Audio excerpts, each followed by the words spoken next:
ಒಂದು ಮಾತು ಕೊಟ್ಟಿದ್ದೆ ಬರ್ತೀನಿ ಅಂತ, ಒಬ್ಬನೇ ಬರಲಿಲ್ಲ. ಮೊದಲನೇ ಸಾರಿ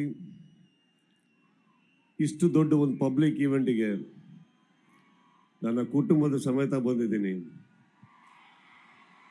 ಈ ಕುಟುಂಬನ ಅವರಿಗೆ ಪರಿಚಯ ಮಾಡೋದಕ್ಕೆ. Thank you. ಅನು ಅವರೇ ತುಂಬ ಚೆನ್ನಾಗಿ ನಡೆಸ್ಕೊಟ್ರಿ. Thank you so much.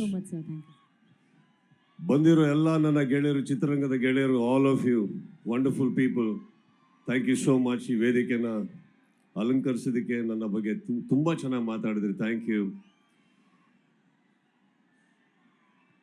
ಇಲ್ಲಿ ಪ್ರತಿ ಸಲ ಬರೋದಕ್ಕೂ ಬಹಳ ಬಹಳ ಬಹಳ ಖುಷಿ ಆಗುತ್ತೆ.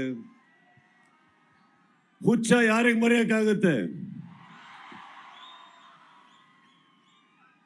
ಅಂತ ಒಂದು ದೊಡ್ಡ ಕಿರೀಟನ ತಾವು ತನ್ನ ಪ್ರೀತಿಯಿಂದ ನನಗೆ ಕೊಟ್ಟಿದ್ರಿ. Thank you.